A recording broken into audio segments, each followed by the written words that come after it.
ಗತಿಯು ನಮಗೆ. ಶ್ರೀ ಗುರುಭ್ಯೋ ನಮಃ. ಹರಿ ಓಂ.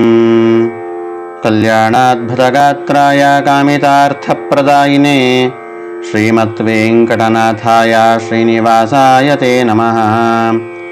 ಅಭ್ರಮಂ ಭಂಗರಹಿತಂ ಅಜಡಂ ವಿಮಲಂ ಸದಾ ಆನಂದತೀರ್ಥಮತುಲಂ ಭಜೆ ತಾಪತ್ರಯಾಪಹಂ. ದುರ್ವಾದಿಧ್ವಾಂತರವಯೇ ವೈಷ್ಣವೀಂದೇವರೇಂದವೇ ಶ್ರೀರಾಘವೇಂದ್ರ ಗುರವೇ ನಮೋ ಅತ್ಯಂತದಯಾಲವೇ. ಸುಧೀಜನಸುಮಂದಾರಂ ಸುಧೀಂದ್ರ ಸುತಸುಪ್ರಿಯಂ ಸುಷಮೀಂದ್ರಗುರುಂ ವಂದೇ ಸುಜಯೀಂದ್ರಕರೋದ್ಭವಂ. ಸುಷಮೀಂದ್ರಕರಾಬ್ಜೋತ್ಥಂ ರಾಘವೇಂದ್ರಗುರುಪ್ರಿಯಂ ಸುಯತೀಂದ್ರಗುರುಂ ವಂದೇ ಮೂಲರಾಮಾರ್ಚನೆ ರತಂ. ಜಗದ್ಗುರು ಶ್ರೀಮನ್ಮಧ್ವಾಚಾರ್ಯ ಮೂಲಮಹಾಸಂಸ್ಥಾನಾಧೀಶ್ವರರಾದ ಅಧುನಾ ಪೀಠ ವಿರಾಜಮಾನರಾದಂತಹ ಪರಮಪೂಜ್ಯ ಶ್ರೀ ಶ್ರೀ ಸುಬುಧೇಂದ್ರ ತೀರ್ಥ ಶ್ರೀಪಾದಂಗಳವರ ಚರಣ ಸನ್ನಿಧಾನಗಳಿಗೆ ಶಿರಸಾಷ್ಟಾಂಗ ಪ್ರಣಾಮಗಳನ್ನು ಸಲ್ಲಿಸುತ್ತೇವೆ. ನಾವೆಲ್ಲರೂ ವರುಷದ ಆ 3 ದಿನಗಳ ಬಗ್ಗೆ ಆತುರತೆಯಿಂದ ಕಾತುರತೆಯಿಂದ ಕಾಯುತ್ತಿರುತ್ತೇವೆ. ಜಾತಿ ಮತ ಭೇದವಿಲ್ಲದೆ, ಬಡವ ಬಲ್ಲಿದ ಭೇದವಿಲ್ಲದೆ, ಪಂಡಿತ ಪಾಮರ ಅಂತರವಿಲ್ಲದೆ, ದೇಶೀಯ ವಿದೇಶೀಯ ಅನ್ನುವ ವ್ಯತ್ಯಾಸ ಇಲ್ಲದೆ ಎಲ್ಲರೂ ಕಾಯುವ ಆ 3 ದಿನಗಳೇ ಕಲಿಯುಗ ಕಲ್ಪತರುಗಳು ಕಾಮಧೇನುಗಳು ಆದ ಶ್ರೀ ಶ್ರೀ ರಾಘವೇಂದ್ರ ಗುರು ಸಾರ್ವಭೌಮರ ಆರಾಧನೆಯ ಪರ್ವಕಾಲದ 3 ದಿನಗಳು. ಭಕ್ತರೆಲ್ಲರೂ ತಮ್ಮ ತನು ಮನ ಧನಗಳಿಂದ ಶ್ರದ್ಧಾ ಭಕ್ತಿಗಳಿಂದ ಶ್ರೀ ರಾಘವೇಂದ್ರ ಗುರು ಸಾರ್ವಭೌಮರಿಗೆ ತಮ್ಮನ್ನು ತಾವೇ ಸಮರ್ಪಿಸುವ ಈ ದಿನಗಳು ಜಾಗತಿಕ ಸಮಾವೇಶ ಎಂದರೂ ತಪ್ಪಾಗಲಿಕ್ಕಿಲ್ಲ. ಈ ಲೌಕಿಕ ಪ್ರಪಂಚದಲ್ಲಿ ಎಲ್ಲರನ್ನೂ ಎಲ್ಲ ಕಾಲದಲ್ಲೂ ಎಲ್ಲ ಕಡೆಯಲ್ಲೂ ಪಡೆಯುತ್ತಿರುವ ನಮ್ಮ ಶ್ರೀ ಶ್ರೀ ರಾಘವೇಂದ್ರ ಗುರು ಸಾರ್ವಭೌಮರೇ ನಿಜವಾದ ಅರ್ಥದಲ್ಲಿ ಜಗದ್ಗುರುಗಳು. ಅವರನ್ನು ಭಕ್ತರೆಲ್ಲ ಪ್ರೀತಿಯಿಂದ ಕರೆಯುವುದು ರಾಯರು ಎಂದು. ಕ್ರೋಧಿನಾಮ ಸಂವತ್ಸರದ ಗುರುರಾಯರ ಆರಾಧನೆಯ ಈ ಪರ್ವಕಾಲದಲ್ಲಿ, ಈ ಸುಸಂದರ್ಭದಲ್ಲಿ ಗುರುರಾಯರ ಮೇಲೆ ರಚಿತವಾದಂತಹ ಒಂದು ದಾಸರ ಕೃತಿಯ ಗಾಯನ ಚಿಂತನ ಮಾಡುವ ಸಣ್ಣ ಪ್ರಯತ್ನವನ್ನು ಗುರುರಾಯರ ಅನುಗ್ರಹಕ್ಕಾಗಿ ಮಾಡುತ್ತಿದ್ದೇವೆ. ಶ್ರೀಮತಿ ಪದ್ಮಿನಿ ಗಾಯನವನ್ನು ಪ್ರಸ್ತುತಪಡಿಸಲಿದ್ದಾರೆ. ಚಿಂತನೆ ಮಾಡುವ ಪ್ರಯತ್ನವನ್ನು ನಾನು ರಾಜ ಬಾ ಶ್ರೀಶ ಮಾಡುತ್ತಿದ್ದೇನೆ. ಇದು ಶ್ಯಾಮಸುಂದರ ದಾಸರ ಕೃತಿ ರಾಯರೇ ಗತಿಯು ನಮಗೆ. ಪಲ್ಲವಿಯ ಜೊತೆಗೆ 3 ಚರಣಗಳು ಇರುವ ಸುಂದರವಾದ ಕೃತಿ ಇದು. ವಿನೂತನವಾದ ವಿಶೇಷವಾದ ಪದ ಪ್ರಯೋಗಗಳಿಗೆ ಮಾನ್ಯರಾದವರು ಶ್ರೀ ಶ್ಯಾಮಸುಂದರ ದಾಸರು. ಗುರುರಾಯರ ಅಂತರಂಗ ಭಕ್ತರು ಇವರು. ಇದು ದಾಸರು ಮಾಡಿದಂತಹ ಗುರುರಾಯರ ಪ್ರಾರ್ಥನೆ. ಅಷ್ಟೇ ಅಲ್ಲ, ರಾಯರ ಭಕ್ತರೆಲ್ಲರೂ ಗುರುರಾಯರನ್ನ ಹೇಗೆ ಪ್ರಾರ್ಥಿಸಬೇಕು ಎಂಬುದಕ್ಕೆ ದಾರಿದೀಪ. ಈಗ ಈ ಕೃತಿಯ ಪಲ್ಲವಿ. ರಾಯರೇ ಗತಿಯು ನಮಗೆ, ರಾಯರೇ ಗತಿಯು ನಮಗೆ. ವಾಯು ಸುಮತೋದ್ಧಾರ ಶ್ರೀ ರಾಘವೇಂದ್ರ ಗುರು ರಾಯರೇ ಗತಿಯು ನಮಗೆ. ವಾಯು ಸುಮತೋದ್ಧಾರ ಶ್ರೀ ರಾಘವೇಂದ್ರ ಗುರು ರಾಯರೇ ಗತಿಯು ನಮಗೆ.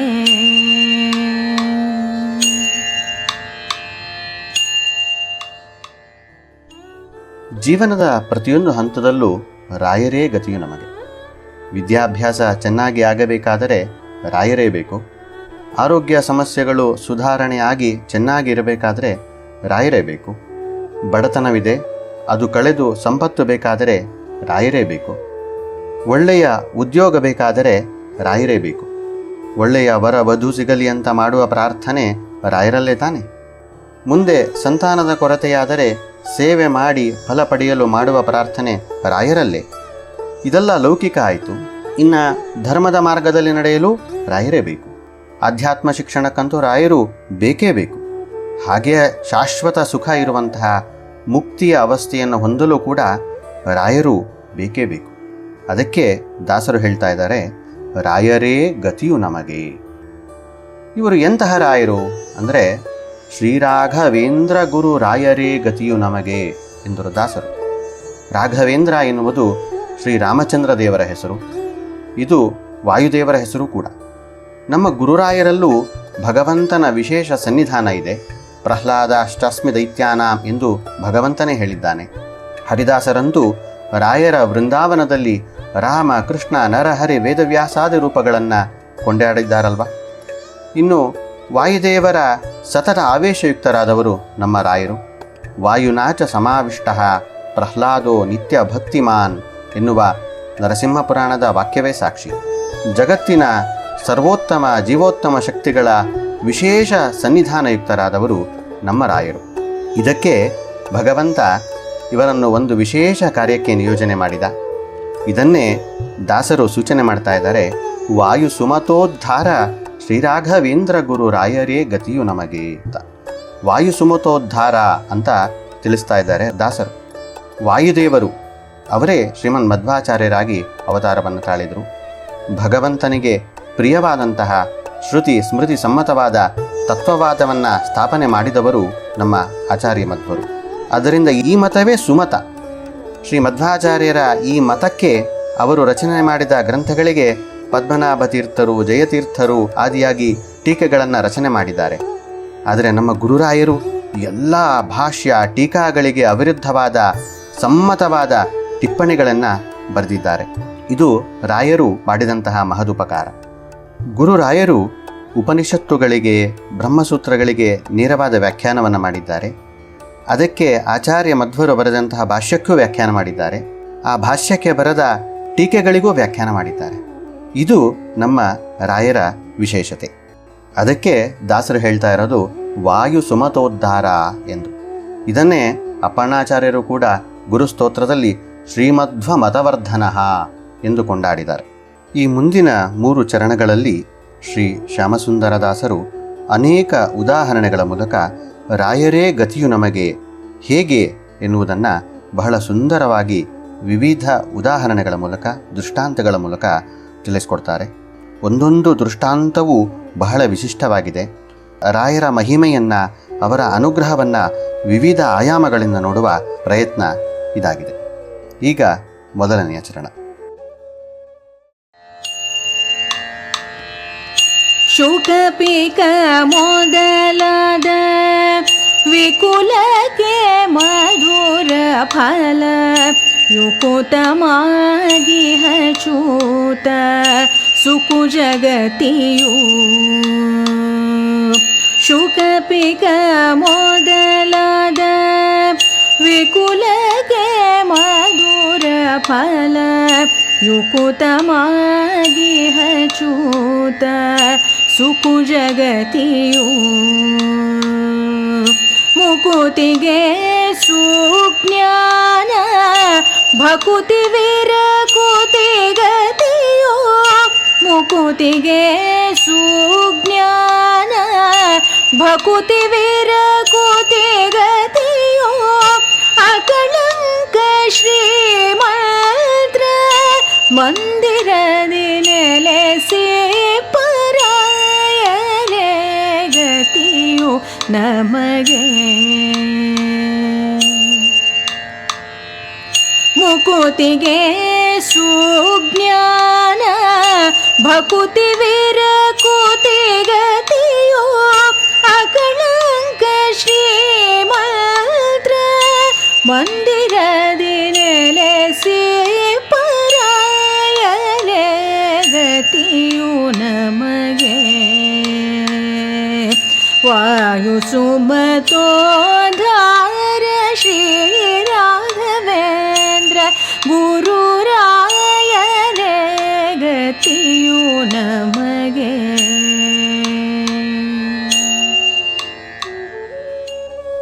ಇಲ್ಲಿ ಶುಕ ಎಂದರೆ ಗಿಣಿ, ಪಿಕ ಎಂದರೆ ಕೋಗಿಲೆ, ವಿಕುಲ ಎಂದರೆ ಪಕ್ಷಿಕುಲ ಎಂದರ್ಥ.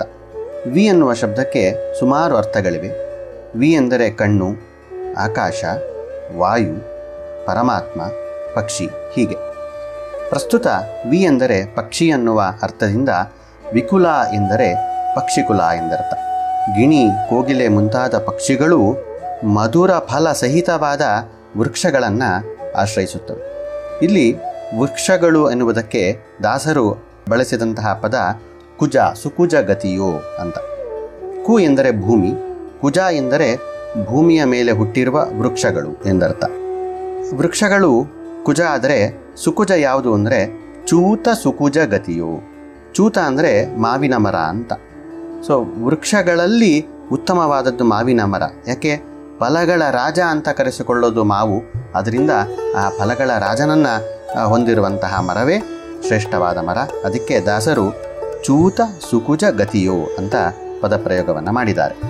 ಹೀಗೆ ಗಿಣಿ, ಕೋಗಿಲೆ ಮುಂತಾದ ಪಕ್ಷಿ ಸಂಕುಲಗಳು ಶ್ರೇಷ್ಠವಾದಂತಹ ಮಾವಿನ ಮರದ ಚಿಗುರು ಹಣ್ಣುಗಳನ್ನು ಆಶ್ರಯಿಸುತ್ತದೆಯೋ ಹಾಗೆಯೇ ನಾವು ಕೂಡ ಶ್ರೇಷ್ಠರಾದಂತಹ ರಾಯರನ್ನೇ ಆಶ್ರಯಿಸಬೇಕು ಅಂತ ದಾಸರ ಅಭಿಪ್ರಾಯ. ಹಾಗೆಯೇ ಪ್ರತಿಯೊಬ್ಬ ಜೀವಿಯೂ ಕೂಡ ಶ್ರೇಷ್ಠವಾದದನ್ನು ಆಶ್ರಯಿಸಬೇಕು.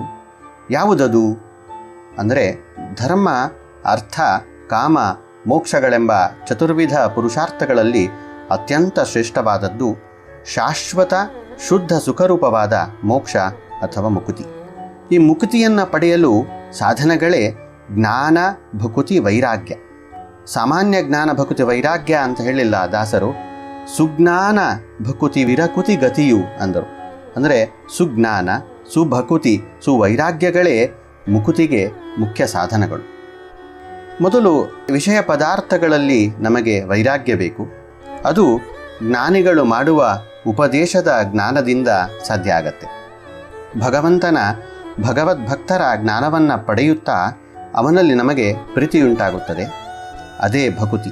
ಶುದ್ಧ ಭಕುತಿಯಿಂದ ಮತ್ತೆ ಮತ್ತೆ ಭಗವಂತನ ವ್ಯಾಪಾರವನ್ನು ತಿಳಿಯುವ ಹಂಬಲದಿಂದ ಮತ್ತೆ ಜ್ಞಾನ ಸಂಪಾದನೆ. ಇವುಗಳೇ ಭಗವಂತನ ಪ್ರಸಾದಕ್ಕೆ ಕಾರಣವಾಗಿ ನಮಗೆ ಮುಕ್ತಿಗೆ ಕಾರಣವಾಗುತ್ತದೆ. ಇಲ್ಲಿ ಗಮನಿಸಬೇಕಾದ ಅಂಶ ಎಂದರೆ ಎಲ್ಲದಕ್ಕೂ ಜ್ಞಾನವೇ ಮುಖ್ಯ ಸಾಧನ ಎಂಬುದು.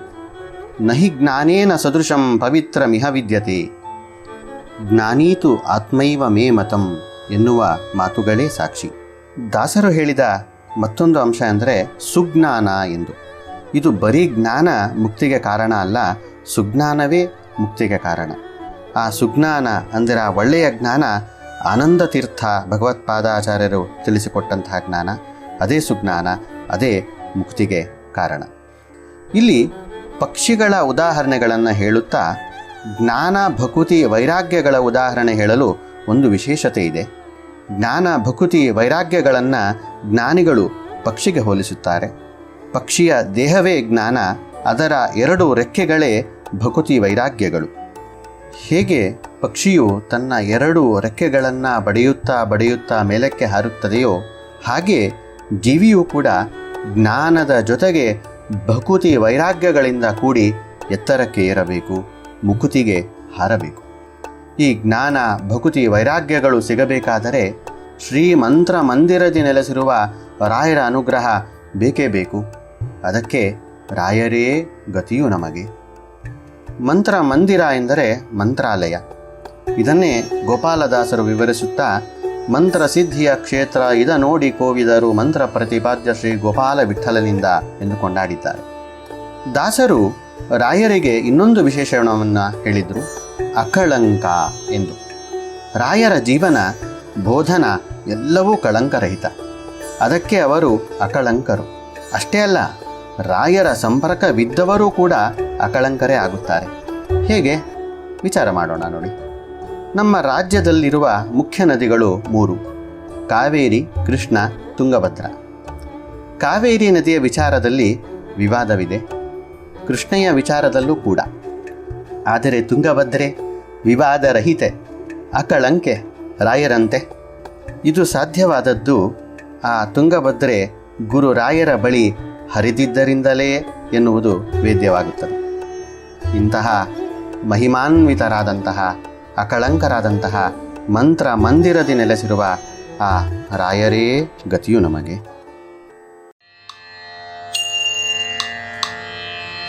ಋಷಿಗಳಿಗೆ ಪ್ರಣವೇ ಗತಿ, ಜಶಗಳಿಗೆ ಜಲವೇ ಗತಿ, ಸಸಿಗಳ ಅಭಿವೃದ್ಧಿಗೆ ಶಶಿಯೇ ಗತಿಯು. ಋಷಿಗಳಿಗೆ ಪ್ರಣವೇ ಗತಿ, ಜಶಗಳಿಗೆ ಜಲವೇ ಗತಿ. ಸಸಿಗಳ ಅಭಿವೃದ್ಧಿಗೆ ಶಶಿಯೇ ಗತಿಯು. ಶಿಶುಗಳಿಗೆ ಜನನಿ ಗತಿ, ಪಶುಗಳಿಗೆ ತೃಣವೇ ಗತಿ. ಅಸಮ ಮಹಿಮೇಲಿ ಮೆರೆವ ಮಿಸು ನಿಶಯ್ಯ ಜರಾದರಾಯರೇ ಗತಿಯು ನಮಗೆ. ಶಿಶುಗಳಿಗೆ ಜನನಿ ಗತಿ, ಪಶುಗಳಿಗೆ ತೃಣವೇ ಗತಿ. ಅಸಮ ಮಹಿಮೇಲಿ ಮೆರೆವ ಮಿಸು ನಿಶಯ್ಯ ಜರಾದರಾಯರೇ ಗತಿಯು ನಮಗೆ. ವಾಯು ಸುಮತೋದ್ಧಾರ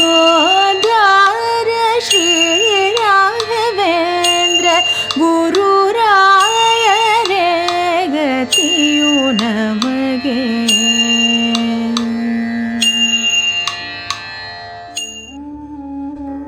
ಈ ಎರಡನೇ ನುಡಿಯಲ್ಲಿ ದಾಸರು ರಾಯರಲ್ಲಿ ನಾವು ಹೇಗೆ ಶರಣಾಗಬೇಕು ಎನ್ನುವುದಕ್ಕೆ ಮತ್ತಷ್ಟು ದೃಷ್ಟಾಂತಗಳನ್ನು ನೀಡುತ್ತಿದ್ದಾರೆ. ಋಷಿಗಳಿಗೆ ಪ್ರಣವಗತಿ ಎಂದಿದ್ದಾರೆ. ಇಲ್ಲಿ ಋಷಿಗಳು ಎಂದರೆ ಸನ್ಯಾಸಿಗಳು ಎಂತಲೂ ಅರ್ಥ. ಸನ್ಯಾಸಿಗಳು ಮಾಡಲೇಬೇಕಾದ ಮಂತ್ರ ಜಪವೆಂದರೆ ಪ್ರಣವ ಮಂತ್ರ ಜಪ. ಪ್ರಣವ ಎಂದರೆ ಓಂಕಾರ. ಇತರ ಮಂತ್ರಗಳಿದ್ದರೂ ಸನ್ಯಾಸಿಗಳಿಗೆ ಓಂಕಾರವೇ ಯಾಕೆ ಎಂದರೆ, ಓಂಕಾರ ಭಗವಂತನ ಗುಣಪೂರ್ಣತ್ವವನ್ನು ತಿಳಿಸುತ್ತದೆ. ಇದು ಸಾಧಕರು ಉಪಾಸನೆ ಮಾಡಲೇಬೇಕಾದಂತಹ ಮುಖ್ಯವಾದ ಅಂಶ. ಅಷ್ಟೇ ಅಲ್ಲ, ಓಂಕಾರ ಸರ್ವ ವೇದಗಳ ಸಾರ. ಹೀಗಾಗಿ ಅದು ಸನ್ಯಾಸಿಗಳು ಮಾಡಲೇಬೇಕಾದ ಮಂತ್ರ ಜಪ. ಈ ಪ್ರಣವವೇ ಋಷಿಗಳಿಗೆ ಗತಿ ಅಂತ ದಾಸರು ಹೇಳಿದರು. ಬಹುಶಃ ರಾಯರ ಸಾಮಾನ್ಯ ಭಕ್ತರಿಗೆ ರಾಯರು ರಾಯರು ಎಂಬ ನಾಮವೇ ಅವರ ಪಾಲಿನ ಪ್ರಣವ ಮಂತ್ರ. ಇದನ್ನು ಅಕ್ಷರಶಃ ಜಪಿಸಿ ಸಿದ್ಧಿಸಿಕೊಂಡು ತೋರಿಸಿಕೊಟ್ಟವರು ನಡೆದಾಡುವ ರಾಯರೆನ್ನಿಸಿದ ಪರಮ ಪೂಜ್ಯ ಶ್ರೀ ಶ್ರೀ ಸುಷಮೇಂದ್ರ ತೀರ್ಥ ಶ್ರೀಪಾದಂಗಳವರು. ಮುಂದೆ ಝಷಗಳಿಗೆ ಜಲವೇ ಗತಿ ಎಂದಿದ್ದಾರೆ. ಝಷ ಎಂದರೆ ಮೀನು ಎಂದರ್ಥ. ಮೀನು ಮುಂತಾದ ಜಲಚರ ಪ್ರಾಣಿಗಳಿಗೆ ನೀರೇ ಆಧಾರ. ನೀರಿಲ್ಲದೆ ಬದುಕಲು ಸಾಧ್ಯವೇ ಇಲ್ಲ.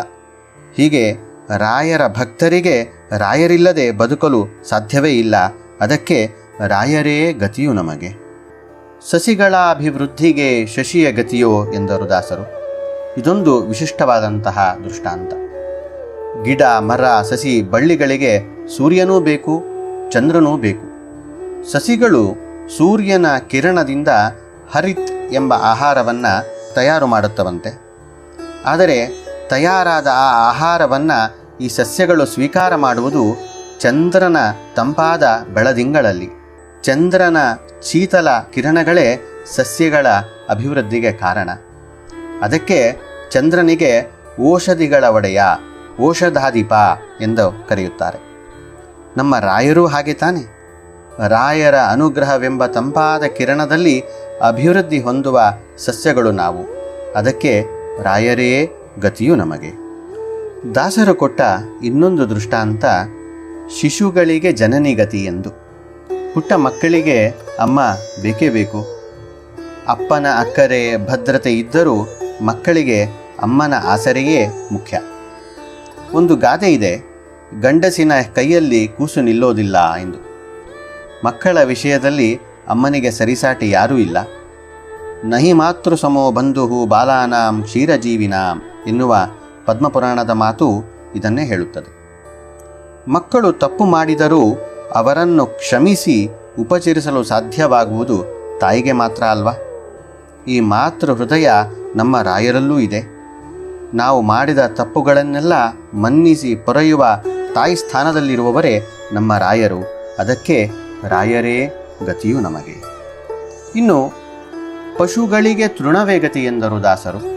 ಸಸ್ಯಾಹಾರಿ ಪಶುಗಳಿಗೆ ಹುಲ್ಲೇ ಮುಖ್ಯವಾದಂತಹ ಆಹಾರ. ಅದಿಲ್ಲದೆ ಪಶುಗಳು ಬದುಕಲು ಸಾಧ್ಯವೇ ಇಲ್ಲ. ಮಾಂಸಾಹಾರಿ ಪ್ರಾಣಿಗಳಿಗೆ ಏನು ಗತಿ ಎಂದರೆ ಅವುಗಳಿಗೆ ಈ ತೃಣವನ್ನು ತಿನ್ನುವ ಸಸ್ಯಾಹಾರಿಗಳು ಕಾರಣವಾದ್ದರಿಂದ ಮಾಂಸಾಹಾರಿಗಳಿಗೂ ತೃಣವೇ ಗತಿ. ಹಾಗೆಯೇ ನಮ್ಮ ಆಹಾರಕ್ಕೂ ರಾಯರೇ ಗತಿಯೂ ಅಲ್ವಾ. ಈಗಿನ ಕಾಲದಲ್ಲಿ ಧರ್ಮ ಕಾರ್ಯಗಳು ನಡೆಯುತ್ತಿರುವುದು ರಾಯರ ಮಠಗಳಿಂದ. ಅಲ್ಲಿ ನಡೆಯುವ ಪೂಜೆ ಆರಾಧನೆಗಳು, ಅವುಗಳ ಹಿನ್ನೆಲೆಯಲ್ಲಿ ದೊರಕುವ ತೀರ್ಥ ಪ್ರಸಾದ ಹಸ್ತೋದಕಗಳೇ ನಮಗೆ ಮುಖ್ಯ ಆಹಾರ. ಇದಕ್ಕೆ ದಾಸರು ರಾಯರನ್ನು ಪ್ರಾರ್ಥಿಸಿದ್ದು ನಿನ್ನ ಅಂಗಳದೊಳಗೆ ಹಿಡಿ ಅನ್ನ ಹಾಕೋ ಎಂದು. ಇದಕ್ಕೆಲ್ಲ ರಾಯರೇ ಗತಿಯು ನಮಗೆ. ಇಂತಹ ರಾಯರು ಹೇಗಿದ್ದಾರೆ ಎಂದರೆ ದಾಸರು ಹೇಳ್ತಾ ಇದ್ದಾರೆ, ಅಸಮ ಮಹಿಮೇಲೆ ಮೆರೆವ ಮಿಸುನಿ ಶಯ್ಯಜರಾದ ಎಂದು. ರಾಯರ ಮಹಿಮೆಗೆ ಸಮನಾದದ್ದು ಯಾವುದೂ ಇಲ್ಲ. ಅಸಮ ಮಹಿಮೇಲೆ ಮೆರೆವವರು ರಾಯರು. ಅಪ್ಪಣ್ಣಾಚಾರ್ಯರು ಇದನ್ನೇ ಅಗಮ್ಯ ಮಹಿಮಾ ಲೋಕೆ ರಾಘವೇಂದ್ರೋ ಮಹಾಶಃ ಎಂದರು. ಇಂತಹ ಅಸಮ ಮಹಿಮೇಲೆ ಮೆರವ ನಮ್ಮ ರಾಯರು ಪ್ರಹ್ಲಾದರಾಜರ ಅವತಾರವೇ ಎಂದು ತೋರಿಸಲಿಕ್ಕೆ ಮಿಸುನಿ ಶಯ್ಯಜ ಎಂದರು ದಾಸರು. ಮಿಸುನಿ ಎಂದರೆ ಬಂಗಾರ, ಹಿರಣ್ಯ ಎಂದರ್ಥ, ಶಯ್ಯ ಎಂದರೆ ಹಾಸಿಗೆ ಎಂದರ್ಥ. ಇದಕ್ಕೆ ಕಶಿಪು ಎನ್ನುವ ಪದವೂ ಇದೆ. ಆದ್ದರಿಂದ ಮಿಸುನಿ ಶಯ್ಯ ಎಂದರೆ ಹಿರಣ್ಯ ಕಶಿಪು ಎಂದಾಯಿತು. ಅವರಲ್ಲಿ ಹಿರಣ್ಯ ಕಶಿಪುವಿನಲ್ಲಿ ಹುಟ್ಟಿದವರೇ ಮಿಸುನಿ ಶಯ್ಯಜರು. ಅವರೇ ಶ್ರೀ ಪ್ರಹ್ಲಾದರಾಜರು. ಅವರೇ ನಮ್ಮ ಗುರುರಾಯರು. ಕಾಮಿನಿ ಮಣಿಯರಿಗೆ ಕೈ ಪಿಡಿದ ಕಾಂತಗತಿ, ಭೂಮಿ ಭೂದರಿಗೆ ಮಧ್ವ ಶಾಸ್ತ್ರಗತಿಯು. ಕಾಮಿನಿ ಮಣಿಯರಿಗೆ ಕೈ ಪಿಡಿದ ಕಾಂತಗತಿ, ಭೂಮಿ ಭೂದರಿಗೆ ಮಧ್ವ ಶಾಸ್ತ್ರಗತಿಯು. ತಾಮರಸ ಸಖ ಸೂತನ ಧಾಮ ಭಯ ಪೋಪುದಗೆ, ತಾಮರಸ ಸಖ ಸೂತನ ಧಾಮ ಭಯ ಪೋಪುದಗೆ, ಶ್ಯಾಮ ಸುಂದರ ವಿಠಲ ಸ್ವಾಮಿ ನಾಮವೇ ಗತಿಯು, ರಾಯರೇ ಗತಿಯು ನಮಗೆ. ತಾಮರಸ ಸಖ ಸೂತನ ಧಾಮ ಭಯ ಪೋಪುದಗೆ, ಶ್ಯಾಮ ಸುಂದರ ವಿಠಲ ಸ್ವಾಮಿ ನಾಮವೇ ಗತಿಯು, ರಾಯರೇ ಗತಿಯು ನಮಗೆ. ವಾಯು ಸುಮತೋದಾರ ಶ್ರೀ ರಾಘವೇಂದ್ರ ಗುರು ರಾಯರೇ ಗತಿಯು ನಮಗೆ. ರಾಯರೇ ಗತಿಯು ನಮಗೆ. ಗುರು ರಾಯರೇ ಗತಿಯು ನಮಗೆ.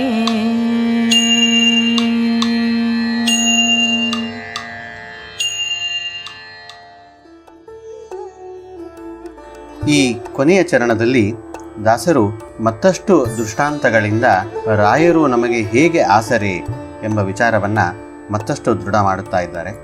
ಗಂಡು ಮಕ್ಕಳಿಗೆ ಉಪನಯನ ಸಂಸ್ಕಾರವು ಹೇಗೆ ಅವರ ಜೀವನದ ಮುಖ್ಯ ಘಟ್ಟವೋ ಹಾಗೆ ಹೆಣ್ಣು ಮಕ್ಕಳಿಗೆ ವಿವಾಹ ಮುಖ್ಯವಾದಂತಹ ಘಟ್ಟ. ತಾವು ಅಗ್ನಿ ಸಾಕ್ಷಿಯಾಗಿ ಕೈ ಹಿಡಿದ ತನ್ನ ಪತಿಯೇ ಅವರಿಗೆ ಗತಿ.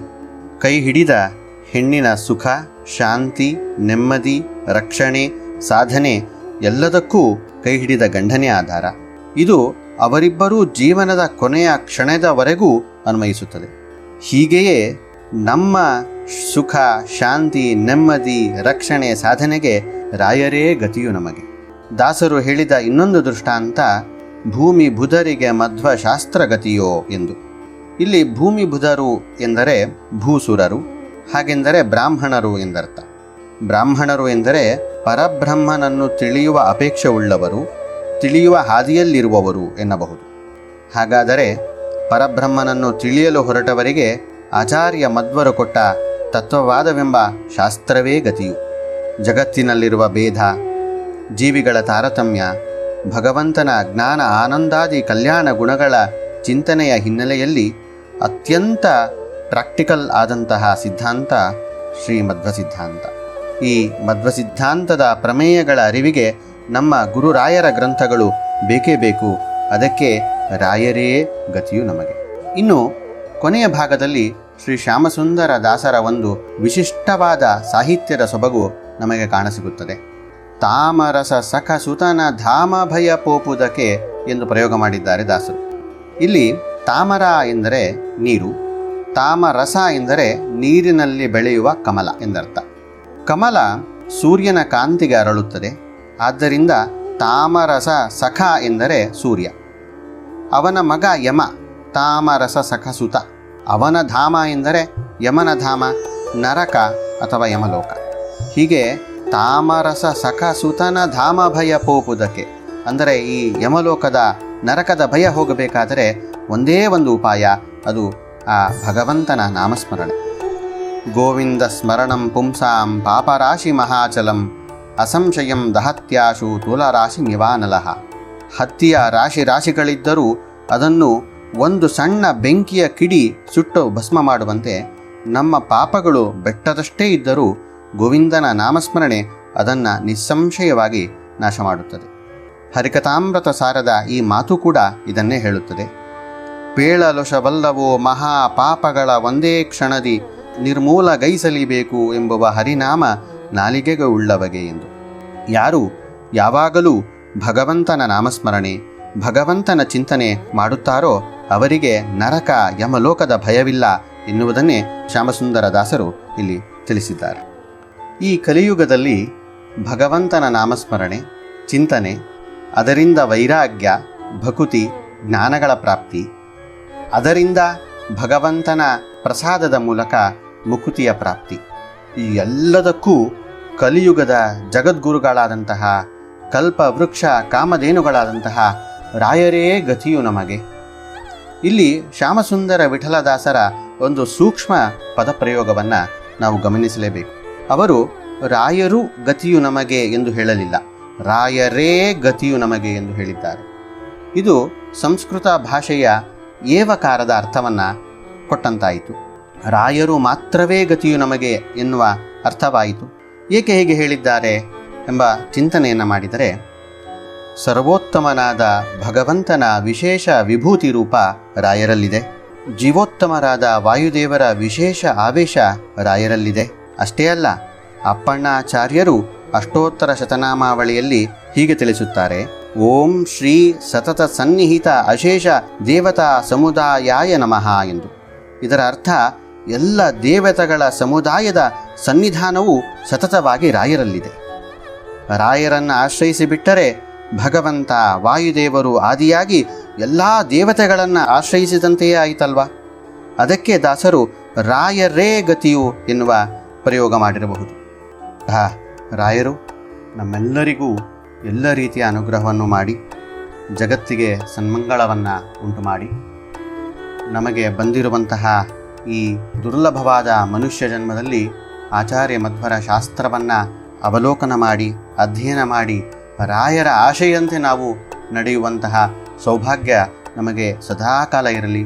ರಾಯರಿಗೆ ಪ್ರೀತಿಯಾಗುವಂತಹ ಜೀವನ ನಮ್ಮದಾಗಲಿ ಅಂತ ಪ್ರಾರ್ಥಿಸುತ್ತಾ, ಈ ರಾಯರೇ ಗತಿಯು ನಮಗೆ ಎನ್ನುವ ಶ್ಯಾಮಸುಂದರ ವಿಠಲದಾಸರ ಈ ಕೃತಿಯ ಒಂದು ಸಣ್ಣ ಚಿಂತನೆಯ ಮಾಡುವಂತಹ ಸಣ್ಣ ಪ್ರಯತ್ನವನ್ನು ಮಾಡಿದ್ದೇವೆ. ರಾಯರ ಆರಾಧನೆಯ ಈ ಪರ್ವಕಾಲದಲ್ಲಿ ಗುರು ರಾಯರ ಮಹಿಮೆ, ಅನುಗ್ರಹ, ಗುಣಚಿಂತನೆ ಮಾಡುವುದೇ ನಿಜವಾದ ಆರಾಧನೆ. ಈ ಸಣ್ಣ ಚಿಂತನೆ ಸಾಧ್ಯವಾದದ್ದೂ ರಾಯರ ಅನುಗ್ರಹದಿಂದ. ರಾಯರನ್ನು ಈ ರೀತಿ ವಿಶೇಷವಾಗಿ ಕೊಂಡಾಡಿದಂತಹ ಶ್ರೀ ಶ್ಯಾಮಸುಂದರ ದಾಸರ ಅನುಗ್ರಹದಿಂದ.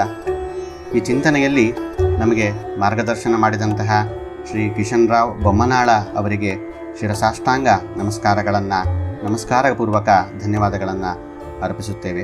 ಸುಶ್ರಾವ್ಯವಾಗಿ ಗಾಯನ ಮಾಡಿದಂತಹ ಶ್ರೀಮತಿ ಪದ್ಮಿನಿ ಹಾಗೂ ಕೃತಿ ಚಿಂತನೆ ಮಾಡಿದ ನಾನು ರಾಜಾ ಬಿ ಶ್ರೀಶ ಈ ಸಣ್ಣ ಪ್ರಯತ್ನವನ್ನು ಗುರುರಾಯರ ಅಡಿದಾವರೆಗಳಲ್ಲಿ ಸಮರ್ಪಿಸುತ್ತೇವೆ.